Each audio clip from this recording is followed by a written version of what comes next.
Hello, Taylor Ackley and Alison Ackley. I'm David Voss, and this is the beginning of this episode. So you are Taylor and Alison Ackley. We are. That's right. The two and only. The two, maybe. Are there many Ackleys? There's some. Yeah. I'm not sure that there's another Taylor-Allison combo. Probably not. Like statistically, there's not that many Ackleys. So. That's fair.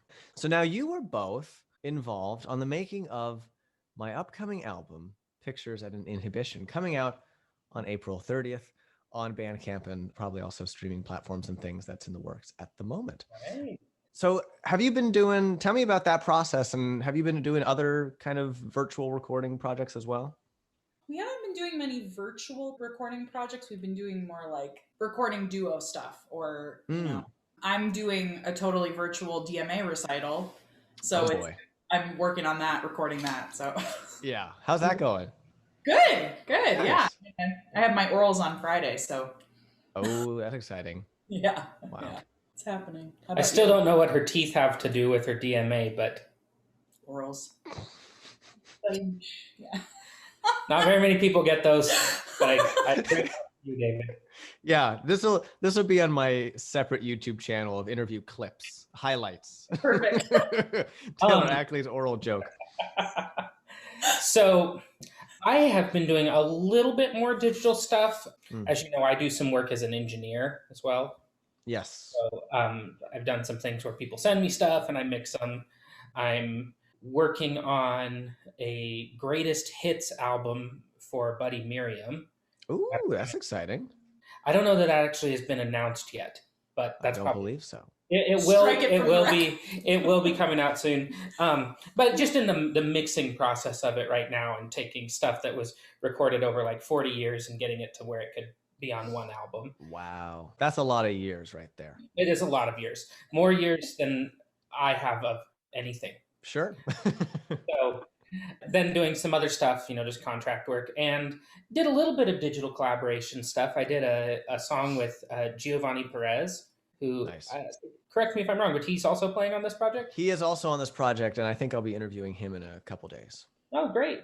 Yeah, so he and I did some stuff for the holidays, and then just lots of... as you know, we recorded a ton of music, some with you and then some other projects right about a year ago. And so getting ready to do a lot of things with that. Some of it's already been released, and then some of it's coming up here pretty quick. So lots of musical work to be done, even though we haven't been doing the concerts and things like that we normally do. Now, you mentioned this guy who some of the people watching may not know, by the name of Buddy Merriam. Who is this Buddy Merriam guy? You want to introduce him? No, you. So Buddy Merriam is one of my most important musical mentors in my life, and a person who's become a real collaborator for me. He's an absolutely legendary mandolinist. He's in the top couple of bluegrass mandolin players in the country, and has been for about 40 years. The list of people that he's played with and that have come through his bands, it reads like a who's who of bluegrass in the second half of the 20th century and the beginning of the millennium. Wow. And he just happens to live on Long Island. What do you know? Which is sort of crazy. It was a coin flip that he didn't end up in Nashville. But Buddy, he is one of Bill Monroe, who created bluegrass music. He was one of Bill Monroe's closest proteges. He really studied intensely with Bill, performed with him a lot. So when I got to know Buddy, the importance of the mandolin in my music really went up. That became my primary instrument. It always had been an instrument that was important to me. Yeah. But working with him made it much more so. I kind of realized okay, there's this incredible musical resource, and he was willing to get together with me all the time. We'd get together at least once a week for hours and hours and hours. Wow. And just play music, and I'd learn from him. And I realized, okay, if I'm going to learn everything I can from this guy, I better get pretty good at the mandolin pretty fast. And I tried, and I think I did get pretty good pretty fast. You did. Oh, yeah. Just at least in terms of where I was and where I ended up. Sure. Not in terms of where I want to be or where I ought to be. So Buddy worked with the Deep Roots Ensemble quite a bit. He was the artist in residence with us for a full season. He performed quite a few concerts and recitals, some of which you were on. Mm-hmm. And then he ended up recording 2 tracks with us for Hard Tellin'. So that was pretty exciting. Yeah, totally. Just from my experience working with him, he's one of the nicest people. And like you said, so generous with his time. And as someone who came into the Deep Roots Ensemble, basically owning a mandolin, and that was about it, it was a great experience, not only just to get kind of good at the mandolin through rehearsing with you guys, especially the first year I was there at Stony Brook, but then the second year I was there, when Buddy was our artist in residence, to be able to play with him in the ensemble and kind of run some things by him. And I remember in particular, there was one short exchange we had backstage, and I noticed that he often kind of rested his wrist against the kind of the bridge of the mandolin, and then was playing just burning it up. And I was like, well, I don't know, man. Like when I play the mandolin, I just like keeping it all loose and like having these big motions. And he was like, the longer your hand is away from the strings, the fewer notes you can play. I was like, oh yeah, that makes sense. It was like, and you can play faster if you're. It's like, oh yeah. So even just like short exchanges like that were like something I could really think about and apply to my own playing. So I got to Stony Brook in 2014. I heard about this mandolin player. Actually, one of the members in the ensemble brought up to me, hey, there's this mandolin player who like played with Bill Monroe and stuff. And I was like, oh, okay. And, because there's like, a lot of people that like, they'll say they played with Bill Monroe and they like one time jammed with him at a festival because he was a nice guy. And there would be these things where Bill Monroe would jam with like 100 people. Oh, wow. So I thought it was maybe that kind of thing. Kind of like a chess master doing a bunch of games with people. Yeah. So I had heard about him, and then I was actually at a sushi restaurant one time, and I heard these people talking about him, and I just went and asked, and I was like, so I've heard about this guy. Who is he, and is he around here? And they're like, oh yeah, Buddy Merriam. He's the absolute best. And so then we kind of started to hear about each other. Okay. Came to the Deep Roots recital. He came to the first one. Oh, wow. Him though at the first Deep Roots recital. That would have been like 2017. And so then the recital that we did in 2018 at Stony Brook, that particular recital, he came to, and he brought his granddaughter, and then he introduced himself to me. Oh, wow. I think after that we added each other on Facebook. Nice. And it must have been 6 or 7 months later. Yeah. He posted something about having trouble with his website. And I've come to learn, Buddy and technology are like oil and water. The guy is meant to play a wooden instrument. Yeah. But that's part of it, right? He's just totally focused on this one thing. And so he just kind of hates computers. He hates having to deal with it. I didn't know that at the time, but I did figure that I probably knew more about computers than just because of our ages. Sure. So I messaged him and I was like, hey, buddy, I'd really love to help you out with your website stuff. And he goes, oh, great. And, why don't you come over tomorrow or whatever it was? And so I went over to his house, and the first thing, I walked in the door, and the door was open. He just told me to come on in. And he had a peanut on his knee. He was playing the mandolin. And I was, oh, what's that peanut about? And he goes, oh, watch this. And kind of played a little thing on the mandolin. And a squirrel just comes in his house and takes the peanut and just stands on his little porch watching Buddy play mandolin. And I've come to find out that all the little neighborhood animals know the sound of Buddy's mandolin and know that if they hear it, they can come and get a peanut. Yeah, we've seen a family of raccoons that love peanuts. They'll almost jump in your lap. I mean, they really... But they just all the little woodland creatures just know and love Buddy. Wow. So first, that's like the first thing that happens, and I'm like, okay. And then the next thing, I see he's playing this incredible Gilchrist mandolin. And Gilchrist mandolins they're probably in the top 1 or 2 mandolins being built right now. Wow. I said, "Oh wow, what a beautiful mandolin!" And he goes, "Oh cool, want to try it?" And hands it to me. And at this point, I was not very good at the mandolin, and I just kind of played a little bit. And we got to visiting, and I found out that was the exact mandolin that one of his close friends, Mike Compton, played on the "Oh Brother, Where Art Thou" soundtrack. So it was just sort of overwhelming, this whole experience with him. And I sat down and I helped him change the size of a picture on his website. And then we hung out for like 4 hours. Wow. So that might have been a little more of a Buddy Merriam story than you were looking for with that question, but oh, that's fine. I'm just full of him. He's such a fascinating, nice person that I love talking about him. Totally. I almost wish that I was interviewing him at some, not instead of you. I would understand. But I wish in some way I'd been able to have him on the album, even though you were talking about his technological difficulties. I knew that wouldn't be possible, just so he could tell some of the crazy stories like that one, or the one where I think it was the second time I met him, where he told the story about him getting struck by lightning at a Bill Monroe concert. The day he met Bill Monroe. Yeah. Struck by lightning. Insane.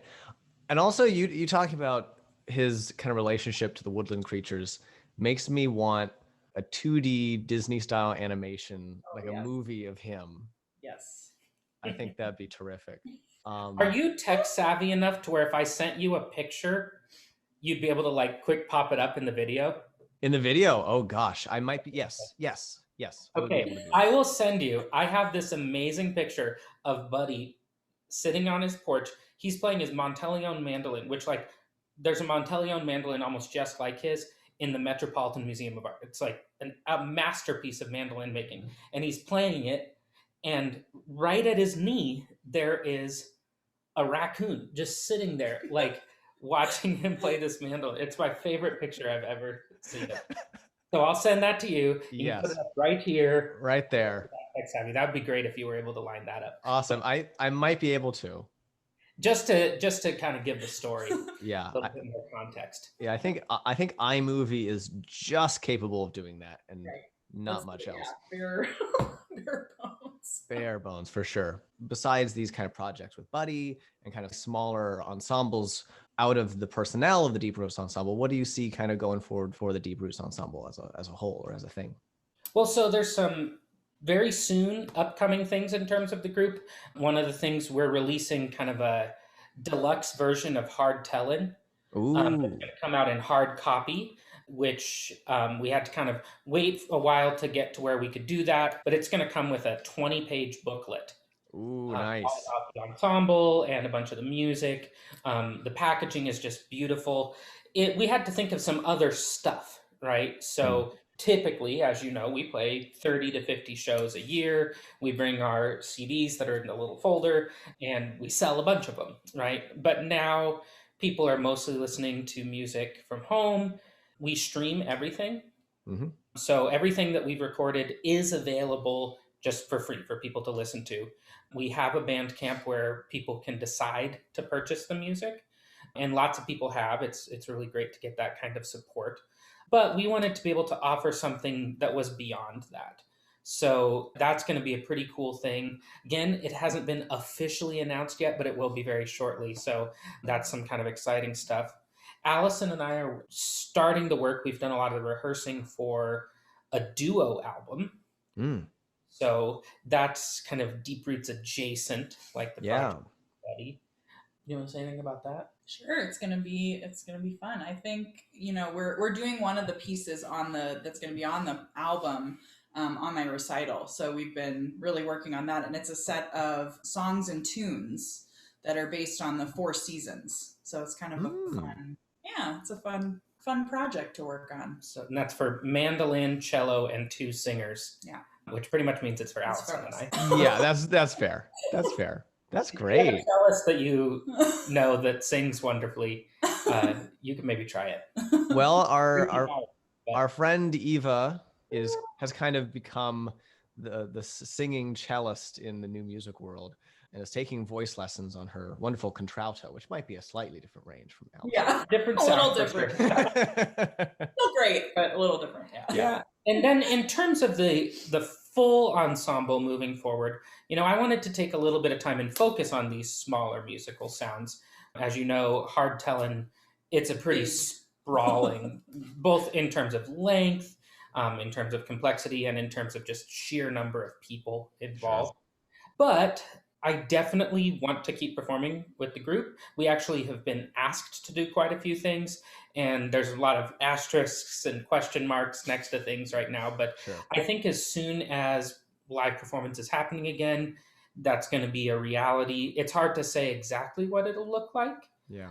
But the Deep Roots Ensemble is really fortunate that we've been able to maintain a strong online presence throughout this, and that we had a lot of recorded content that was recorded right before the pandemic hit. And it's actually, we've been releasing it right about at the speed we would have had stuff been just going normally. So I think we'll probably get back to playing at universities and festivals. I don't think we'll probably get together for 2 or 3 hours every week. Sure. But, there's all sorts of things like artist residencies and grants that we can get to record another album. So it's definitely something that I want to see going forward, and that a lot of people that we visited with also want to make sure keeps happening. Totally. Now, Alison. Yes. How did you get involved in this whole bluegrassy thing? Well, Taylor and I actually came to Stony Brook the same year. So 2014, we started our master's degrees. I never know how to say that. Anyway. Yeah, it's a weird one. For our first steps into graduate school.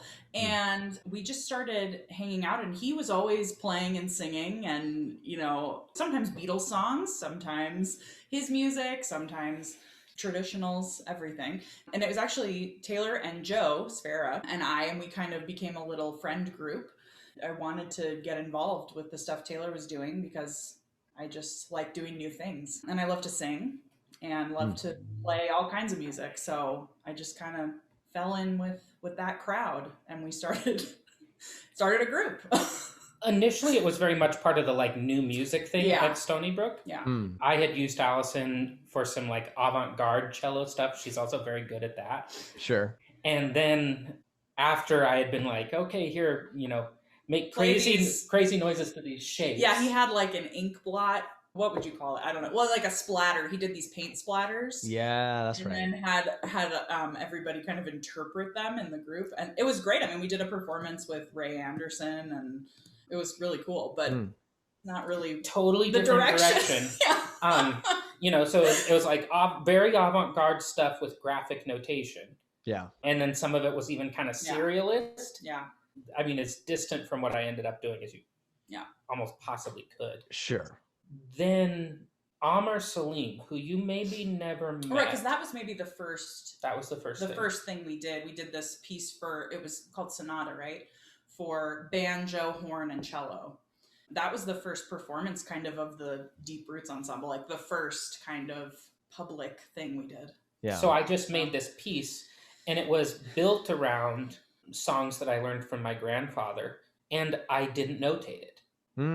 And it was the first thing, and I mean, I put it in my portfolio to apply for the PhD. And I found out later there was a big debate amongst the faculty if this even counted as composition.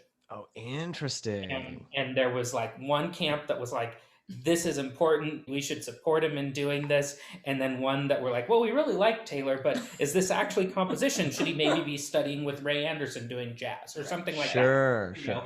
Apparently, the This Is Composition group supported me to be able to continue to do it for the PhD, because that was one of the last things I did in my master's degree. Right. You know this. You don't have very long in a master's. It goes by really fast. And so that's kind of how that worked. And it was me on the banjo, Alison playing cello, and then this incredible French hornist, Amr Salim. And it was a cool piece. It was meaningful for us.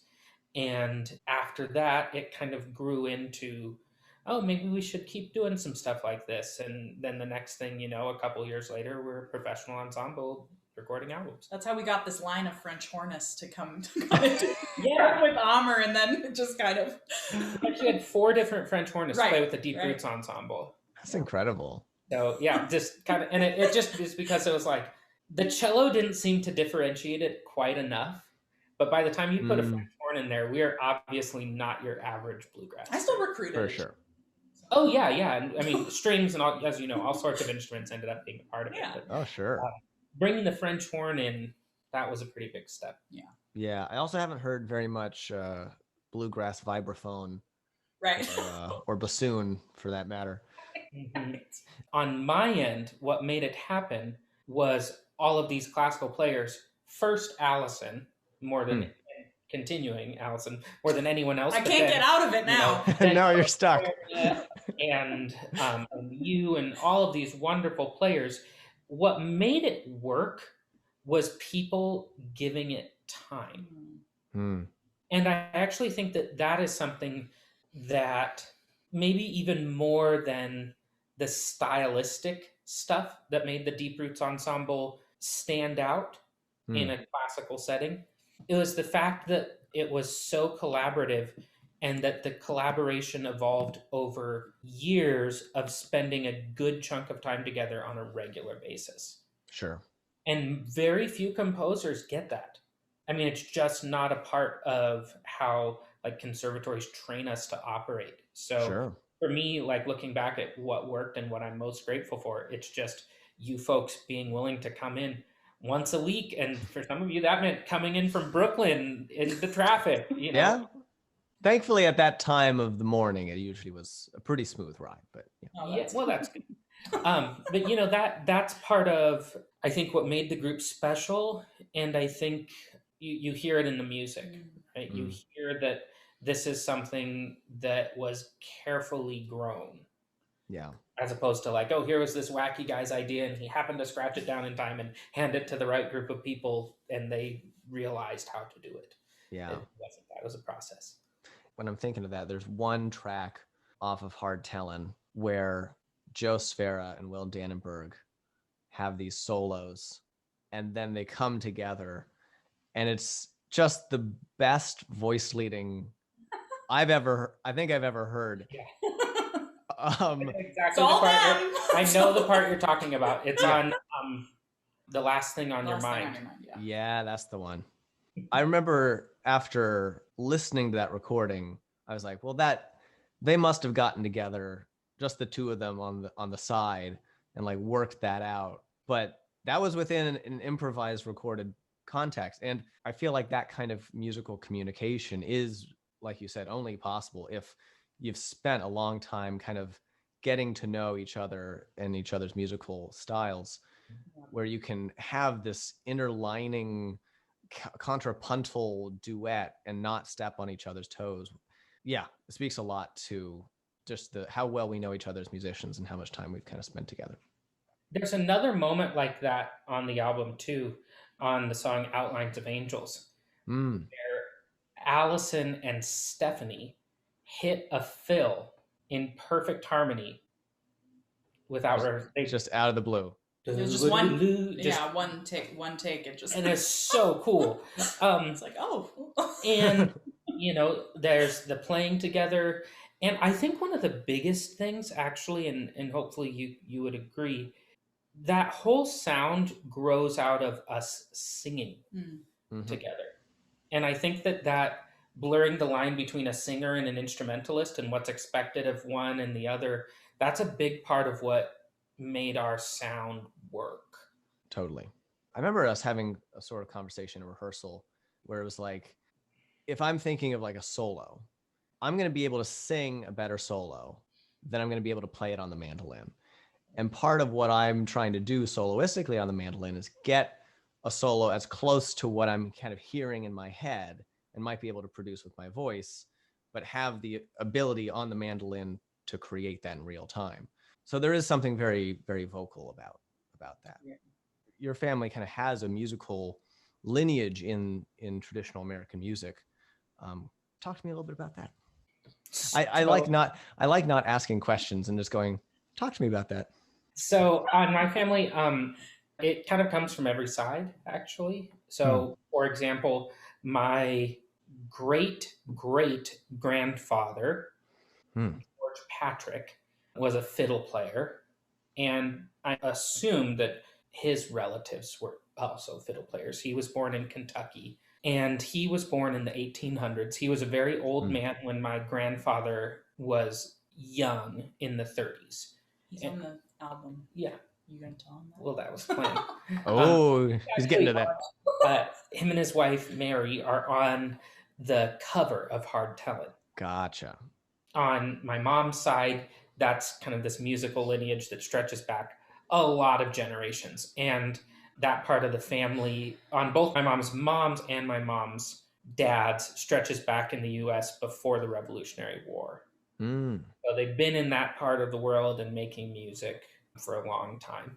My dad's family, the Ackleys, were all also musicians, and so were his mom's family. But the Ackleys are kind of a fascinating bunch. The Ackleys in my dad's side were a little bit of the hell-raising type, especially when they're young. Not all of them, but there was an Ackley ranch, a homestead in Wyoming. And so my dad's older relatives, worked cattle and then played in prairie dance bands.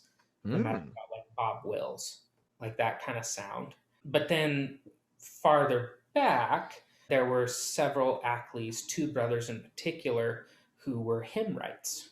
Oh, cool. And actually some pretty famous hymns were written by Ackleys. I have collected maybe 60 hymns that were written by these two brothers, but the most famous one is He Lives, which is probably like the most famous Easter hymn in the United States. Alfred Ackley, who wrote that, he died before my dad was born, but my dad's older relatives knew him. Oh, I see. So he was, kind of direct in the family line. He was like a great uncle or something like that. Sure. But those are kind of the more interesting Ackleys in terms of music. So yeah, definitely. This music goes way back for me. And that's part of the reason I'm so happy to be able to continue making it. And Alison, you come from a pretty musical family yourself. Yeah, I'm kind of the opposite side of the musical spectrum a little bit. My parents are both singers, and they were freelance musicians in New York in the like 70s and 80s. And my mom was in the Steve Reich Ensemble. So she's on the Grammy-winning recording of Music for 18 Musicians. Not bad. Yeah. So pretty cool. She's one of those. She's one of those microphone. Right. Yep. Nice. That's her. And my dad teaches at University of Wisconsin-Madison, and he's a tenured professor there. They've been there for over 20 years now. Madison's a great town, and I love it. Also, my dad's parents were both singers and educators. Cool. So kind of have a whole little lineage too. Probably it goes back further than that. I mean, who knows, but sure. So very classical. Yeah. Sure. Yes. Her dad thinks Schubert that would bring a tear to you. Yes. For sure. Yes. Oh man. Oh, that would be nice. Cool. I think we'll wrap up by me asking, there's one particular story I vaguely recall Taylor telling about one of his earlier musical performing experiences involving a bag of flour. Oh. So I just want to hear it again. We were talking about this because we drove past where it was. Oh, really? Oh, cool. Back when we were in Montana. Yeah. And my dad was a professional singing cowboy. Yeah. Played with wonderful people. And one of his regular gigs was at a place, it was like a dinner theater called the Diamond K Chuckwagon. So it was like a cowboy themed dinner theater, and they do rope tricks and sing and tell cowboy poetry or recite cowboy poetry. And on some of them, they'd go outside and have like a fake shootout, like all this stuff. Very Wild West. Amazing. Yeah. The musical side of it. And like you'd get like a cowboy meal. It was probably like barbecue and cornbread. All the fixins. All the fixins. All the fixins. I remember there was something where it was like like a peach cake. Sure. It was really good. And if you got the pit, like they put the pit in it from a peach. And if you got it, you like won a CD signed by the nice. band or something like that. Like okay. So there were that kind of like entertainment. It was super fun, and tourists would come from all over, and they liked that kind of thing for part of their Montana experience. Sure. And my first paid gig, I was probably about 6, and one of the things that was part of the show, the bassist would come out of the kitchen dressed up as the cook, Sourdough, and so he had these like kind of, it was almost like a clown getup, but it just like a clowny cowboy cook, like you'd see in the movies. And he had a mop that was like his hair covered in flour and a big floppy cowboy hat. And he'd be we've all seen a clown cowboy cook. We know it. Well, I mean, if you watch an old Western movie, there's always a guy who's like, "Well, get back here in the kitchen and finish up your," like that guy. So he's your victuals or whatnot. And I don't even remember the bit that he would do, but after he'd do his bit, he'd start walking off, and they had me dressed up in like this little cowboy outfit with a floppy hat and a mop for a wig, and I'd be all covered in flour. And I go, Grandpa Sourdough, wait for me, and run after him. And I get $10, which was awesome. Wow. Yeah. It was very... Not bad for 6 years old. I still don't think I made that good of money, like, per word. Sure. So yeah, that was my first gig. That's incredible. Have you thought about in your current gigs just saying less? Maybe that's the problem. Maybe you're just talking too much and Yeah, you kind of go on, you like introduce the songs and talk about Montana. I am prone to waxing poetic. Sure. Certainly. Well, if you just can't get enough of these Ackleys, you can listen to the tracks that they play on the song Pictures. That's the name of the album. Pictures at an Inhibition, coming out April 30th. Taylor plays some guitar on Contemporary Cowboy and on Austin, which is a really funky arrangement because it's got vibraphone and shamisen on it. So that'll be kind of wild. Today. Oh yeah. And he plays a bit of banjo, and Alison plays some cello, and they both sing on Time to Take Flight, which is probably the most kind of straight ahead, kind of bluegrassy sound that we got. And I'm really digging that one too. Yeah, great. So stay tuned for that. In the meantime, thank you both for speaking to me this afternoon. It was a pleasure. Good to talk to you. Bye-bye.